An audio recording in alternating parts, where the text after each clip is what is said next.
Hola, ¿qué tal amigos? Buenos días, buenas tardes y buenas noches. No importa la hora que sea, siempre es un gran momento para aprender español con Profesor Pablo. Our lesson today is a pit stop. You know, like you learn something on Photoshop or some computer software program and you do it exceedingly well, but after a couple weeks, a month goes by and you kind of forgot what you were doing and you need a refresher course. That's why we have a pit stop. That's why when we translate sentences, and that's why our next lesson after this one is going to incorporate all the verb numbers from 0 through 9. I want to take a moment and go over our verb numbering system again. And as we go over it again, hopefully it will enhance what you already know and keep rising your level of competency. That's what we're after. We want all this to translate into communication, verbal and oral. When you listen, you can understand when all these different verb conjugations and verb constructions come at you. When they come in the funnel here through either ear, we want you to be able to understand what they mean. And then, of course, when you want to communicate out of the language learning module, we want you to be able to say what you want to say with correct verbs. So, let's take a look. We know that the Spanish verb piano only has 10 keys.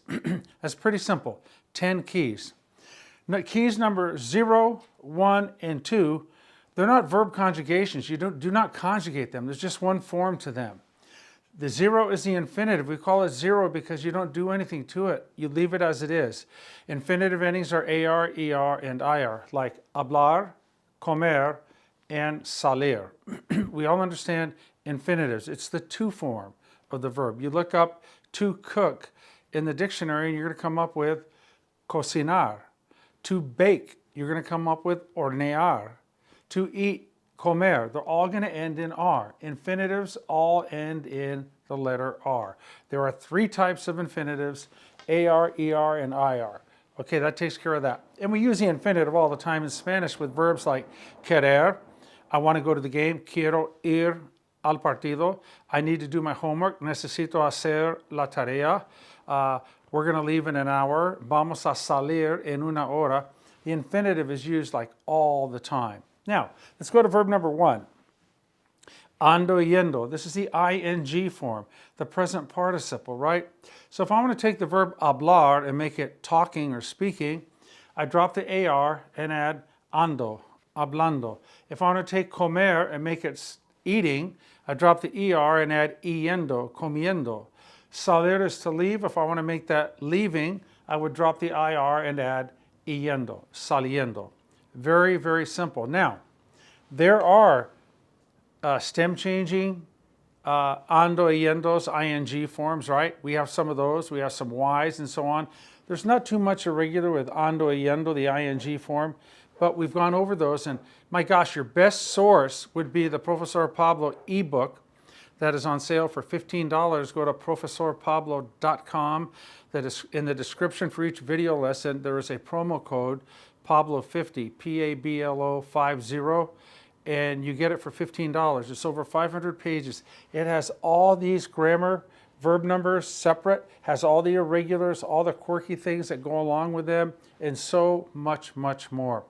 It'll be the best $15 educationally, I would say, that you will ever spend on anything if you want to learn Spanish. Okay, so we talked about the infinitive. We talked about 1, the ando, yendo, the ing. Let's talk about verb number 2, hado, ido. This is what we call the ed form. It's the equivalent of the ed form. It's called the past participle. Now, how do you form it? Drop the AR and take hado. So hablar would become hablado, like I have not spoken with him today. No he hablado con él hoy. We have won. Hemos, ganar becomes ganado. Comer, have you eaten? Has comido. Have they left? Han salido, han salido. So verb numbers 0, 1, and 2 are easy. You don't conjugate them. You either use it as an infinitive in the R form, you use it in the ing form as ando, yendo, or you use it in the ed form, which is hado, ido. Now there are some irregulars, hecho, dicho, vuelto, puesto, not many. And of course, they're in the Profesor Pablo ebook, and they're in prior lessons that we've had. So numbers 0, 1, and 2 are a piece of cake.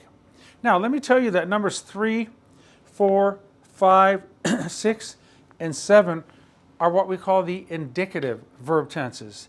Indicative, what does that mean? It means to indicate, to point out, right? Well, verb number 3 indicates what's going on now in the present. Verb number 4, preterite, indicates what happened, a past action, what happened, what was done. Verb number 5 indicates what was happening or what used to happen or what would happen all the time in the past. And verb number 6 indicates what will happen. And verb number 7, conditional, indicates what would happen today or further on in the future. So verb numbers 3 through 7 are indicative because they indicate what happens, what happened, what used to happen or what was happening, what will happen, and what would happen. Now remember, there are two woulds. The would in the past tense, if you want to say, I would always go to church on Sundays, siempre iba a la iglesia los domingos, would in the past is imperfect, aba ia. But would, talking about what you would do today, tomorrow, or any time in the future, that would be conditional with the ia ending. For example, I would go, iría. I would do it, lo haría. I would help, ayudaría. Very simple again, and I want to go over this again because repetition is the mother of learning. La repetición es la madre de la enseñanza. Do you guys get this? We are on the verge of complete mastery of these verbs. And you may not be there yet. Wherever you are, I don't care where you are. We just want to edge you forward, inch you forward, little by little by little by little. And I know you're going to know these just as well as I do, essentially, if you stick with it. Okay, so we have zeros 1, 2, and 3. You don't conjugate them. You either use it as an infinitive in the R form, or the ing form, or the ed form. But numbers 3, 4, 5, 6, and 7, we call them indicative. Why? Because they indicate present tense, what happens, preterite, what happened, imperfect, what used to happen or what was happening, an incomplete past action, or what would happen all the time in the past. The future is simple as what will happen, and the conditional is what would happen today, tomorrow, or any time in the future. So we've got our first 3 here. We don't conjugate them. We've got our 5 indicatives, right? And that leaves us with 2, the 2 subjunctives. Subjunctives are verb numbers 8 and verb number 9. Now, verb number 8 is a mirror image of verb number 3. The present tense is the foundational verb tense that you need to, well, the foundational verb tenses are present and preterite, because the present subjunctive is based on the present tense yo form. You change the yo, o form to the opposite vowel. So this lesson isn't about conjugating. We want to get the concept across to you again. If you know verb number 3, if you know all the stem changing, right? The O to UE and the E to I and the E to IE, right? If you know, for example, the irregulars, the go verbs, like the go verbs, hago, digo, traigo, pongo, right? The irregulars that don't end in O in the yo form of the present tense, like voy, soy, doy, estoy, etc. Well, you learn those irregular forms right over here. They are vaya, esté, de, sepa, sea, and haya. Those are the only irregular present subjunctives that do not follow the rule. What is the rule? To go from 3 to 8, how do you get there? You take the yo, o form of the present tense. You drop that final O and change it to the opposite vowel. Opposite vowel for AR verbs is E, and opposite vowel for ER and IR verbs is A. It is as simple as that. I don't care, whatever the yo form is, ending in O, and all but like 5 or 6 verbs end in O in the yo form, change it to opposite vowel and you got the present subjunctive. And from there, you build out to get all the other forms of the present subjunctive. Again, the major characteristic of the present subjunctive, they are opposite vowel, and we have this idea of car, hitch, and a trailer. A subjunctive verb is, for all intents and purposes, is not used alone by itself. There are very, very few exceptions, and we will get to those, but they're not consequential at all. Just know that 99.9999% of the time, a subjunctive verb must be used in a three-part sentence, basically, right? You're going to have a car, a hitch, and a trailer. The trailer is in red because the subjunctive in this analogy is the trailer. You have to have a provocador. A provocador is a word or a phrase after which you use the subjunctive, like, I want you to go to the store. So simple in English, right? I want you to help. I want you to see this. I want you to come on over tonight. I want you to buy me an ice cream cone. Okay? So easy in English, but in Spanish, you got to go quiero que. You can't say, I want you to go to the store. Quiero que vas a la tienda. Oh my gosh, I can't even say that. It's quiero que vayas. Where does vayas come from? Well, the yo-o form, boy, ends in a y. It's irregular in the present subjunctive, one of the five, six. It's vaya, and then put an S. Quiero que vayas. I want you to help. Quiero que ayudes. You see, the present subjunctive is the trailer. When you see a subjunctive verb, you're going to see it like a trailer being towed by the word que and a tow vehicle in the front. And that tow vehicle is a provocador, right? And this is called a subjunctive mood, whereas the indicative indicates all those things that we already said. The subjunctive is characterized by doubt, uncertainty, or imposition of will. What does imposition of will mean? Doggone it, I want you to do it. My will is that you do it. So, quiero que lo hagas. I'm trying to impose my will that you do it, right? So that's what the subjunctive mood is all about. It sounds weird and clunky and strange, bizarre, but it's great. It's so basic. I mean, kids that are learning English or their native language, mommy, I need you to tie my shoes. That's in subjunctive. That's going to be, in Spanish, that's going to be subjunctive. So we get the present subjunctive. We know it is a mirror image of the present tense. We know it's opposite vowel, and we know in our analogy it is the third of three parts: the car, the hitch, it's a trailer. Now the past subjunctive, well, we said that you got to know 3 to conjugate an 8. You have to know 4 to conjugate a 9. You just have to. In the preterite, there's a lot of irregulars. There's Y verbs, there's stem-changing verbs in the preterite. You learn the present tense in the preterite. You learn all those irregulars. Once again, profesorpablo.com. Go to my ebook. You don't have to scroll up and down and find the lessons. Bam, it's right there. Over 500 pages, grammar charts that you could study to your heart's content. But to get a 9, you better be able to do a 4. And you 49er fans from San Francisco, these would be 49ers, right? A 4, you need a 9. You take a 4 to get to a 9. You take a 3 to get to an 8. 38 or 49. Remember that verb numbering system. So how do we do the past subjunctive? You take the ellos form of the preterite and you change the final O to A. And from there you build out all your forms of the past subjunctive. Let's take a verb like fueron, they went. Take that O, change it to an A, fueran. Well, fueran, okay, it's fuera, fueras, fuera, fuéramos, fuerais, and fueran. All your forms are right there waiting for you. So the past subjunctive, again, it's the same thing. It's not used alone. It's a car, a hitch, and a trailer. I'm going to show you a few instances where you can use the subjunctive verb by itself, and I'll tell you, here's an example right now. Someone says like, to you, it says like, Papá va a llegar un poco tarde esta noche. And you want to say, get across the idea, no me importa la hora que llegue. I don't care what time he arrives. So you could say, llegue cuando llegue, arrive when he may. Venga cuando venga, come when she may. Diga lo que diga, like I don't care what he says. That's how you can use it by itself. It's just not real common, but we will have a separate lesson on that. So, we have the subjunctive mood. What is the subjunctive mood? Subjunctive is a word that no one knows what that word means unless you've heard it grammatically in class somewhere, right? As you grew up. Well, it's the mood of the verb that's characterized by doubt, uncertainty, or imposition of will. And of course, when you describe things that don't exist, you're using subjunctive mood as well. The present subjunctive, right? The subjunctive mood, again, you're talking about doubt, uncertainty, or imposition of will. I want you to go, quiero que vayas. I wanted you to go, quería que fueras. So there's the present subjunctive and the past subjunctive. Again, this lesson is not about conjugating I'm going fast over that. I realize that. We've reviewed this many times, but we keep needing to do it again, right?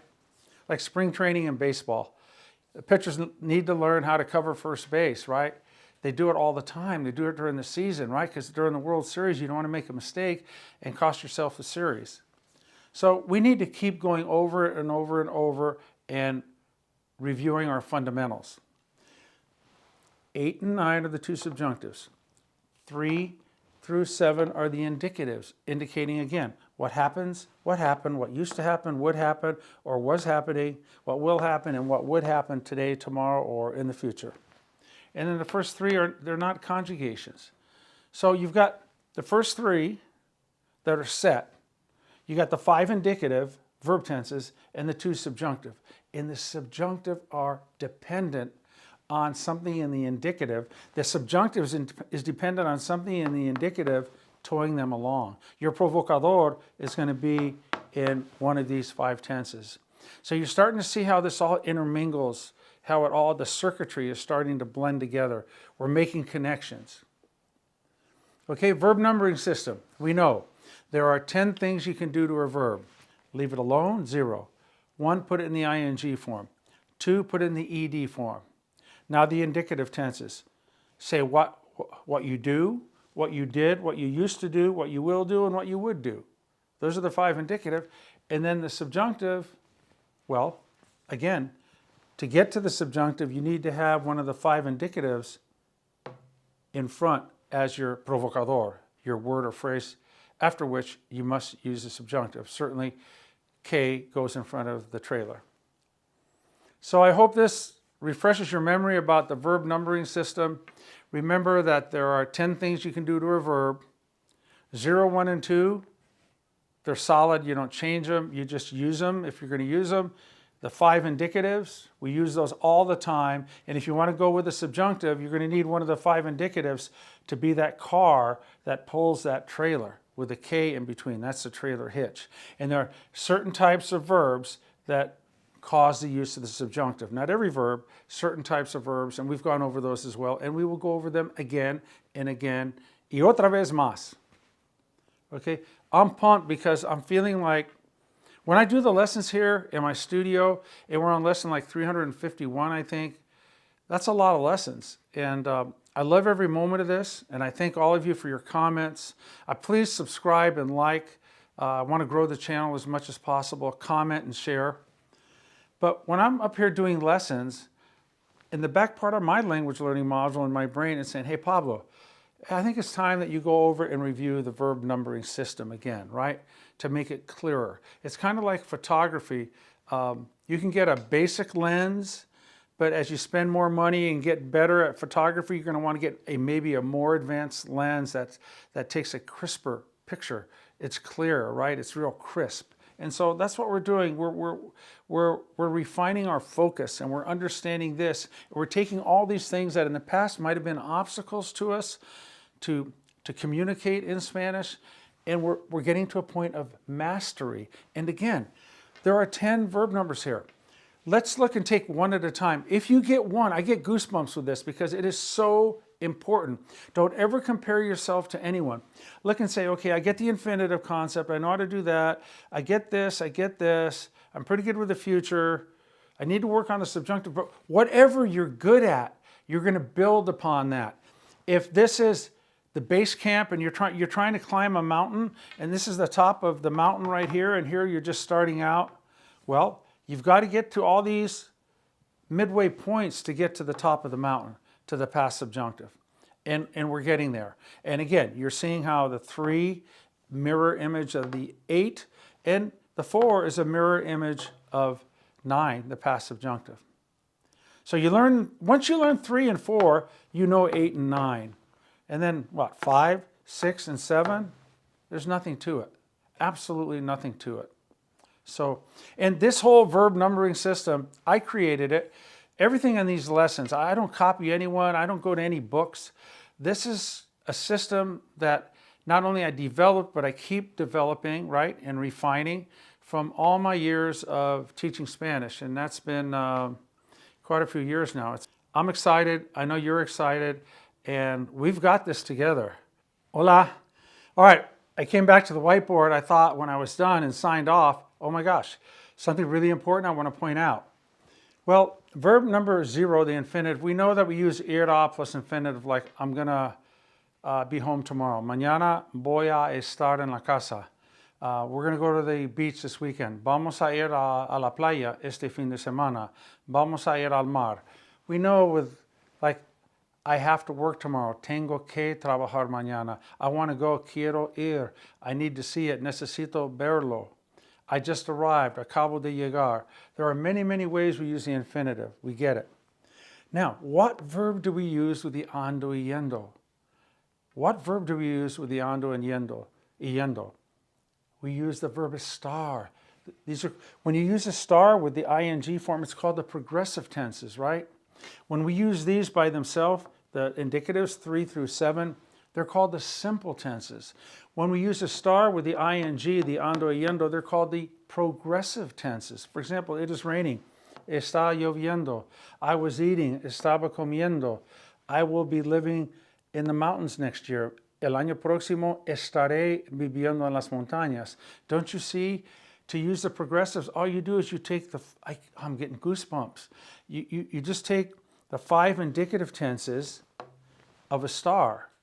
For example, I am studying. Estoy estudiando. I was studying for a week. Estuve estudiando por toda una semana. I was studying when you called. Estaba estudiando cuando llamaste. I will be studying. Estaré estudiando. And I would be studying if I didn't have to work. Estaría estudiando si no tuviera que trabajar. So you use the star with the ando y yendo to form the progressives. Can you use these in the subjunctive? Yes, like, I hope it is not raining. Espero que no esté lloviendo. Espero que, here it is, espero que no esté lloviendo. How about, can you use with the past subjunctive? Of course, I was hoping it wasn't raining. Esperaba que no estuviera lloviendo. So don't you see, you take a star with the ando y yendo to form the progressive tenses. When do we use ado, ido? Well, you can use it with a star and use it as an adjective, like the store is closed. La tienda está cerrada. The plates are washed. Los platos están lavados. You can use a star with a past participle, but the past participle must function as an adjective. But guess what? You use haber, the auxiliary verb, H-A-B-E-R, haber, with the past participle. And you use haber in the 5 indicative tenses. For example, let's take comer. I have eaten would be H-E, he comido. We don't use haber in the preterite with the past participle, so forget about that. We go right here. I had eaten, or I had not eaten would be no había comido, the imperfect of haber, no había comido. I will have finished by next week. Para la semana próxima, yo habré, future of haber, habré terminado. Let's go over here. I would not have done it. Yo no lo habría hecho. So you see what's happening? If you just take the 5 indicatives by themselves, because there's just one word in the conjugation, those are called the simple tenses. If you take a star with an ing, ando y yendo, those are called the progressive tenses. If you take haber with an ado ido, those are called the perfect tenses. And there's only one left, the perfect progressive. Watch this. You know how we do like, I have eaten, he comido. I have eaten, right here. It's a 32, a present tense with comido. But then remember we were doing like, I have been working a lot, he estado trabajando mucho. Look, when you take haber with estado without changing the O, and then add an ing, guess what's that's called? That's called the perfect progressive. And those are the 4 things you can do with verbs in terms of structures, not conjugations, but you have the simple structures, you have the progressives, you have the perfects, and then if you go with a form of haber with estado and an ing, those are the perfect progressives. For example, it has been raining a lot. Ha estado lloviendo mucho. Ha would be a verb number 3. Estado is a verb number 2. And lloviendo is a verb number 1. The verb number or the license plate would be 321. Get it? Are you starting to see this? And again, it's like, it might be foggy for some of you. That's okay. But hopefully this little lesson is going to help lift the fog a little bit, right? Let the sun rays come in.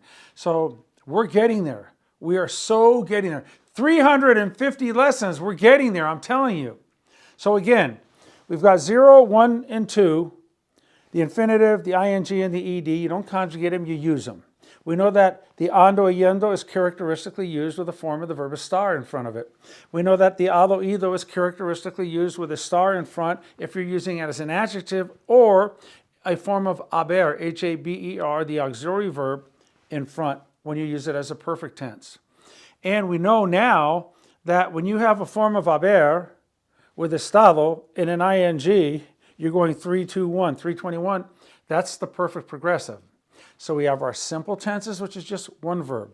The progressives, the perfects are compound, meaning they have more than one verb, and then the perfect progressive have 3 in there. Generally speaking, these are going to have 2 verbs, right? So this is exciting stuff. We're getting there. We're getting real close.